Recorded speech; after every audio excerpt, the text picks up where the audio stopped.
அனைவருக்கும் வணக்கம். என் பேர் எம் சனா பாத்திமா. நான் இரண்டாவது படிக்கிறேன். என் பள்ளியின் பெயர் ஊராட்சி ஒன்றிய தொடக்கப்பள்ளி. நேரத்தை முக்கியத்துவம். நேரம் என்பது என்ன? மனிதன் வாழ்கின்ற வாழ்க்கையே நேரம். நேரம் கடந்து விடும்போது வாழ்க்கையும் நம்மை விட்டு கடந்து விடுகிறது. எனவே நேரம்தான் வாழ்க்கை, வாழ்க்கைதான் நேரம். சரி, வாழ்க்கை என்பது என்ன? இன்மை, மறுமை, வெற்றி எனும் ஈக்குகளை உள்ளடக்கிதான் வாழ்க்கை.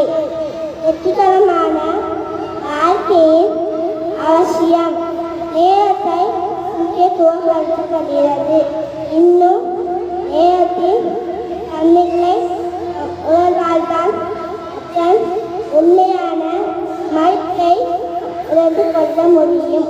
நன்றி, வணக்கம்.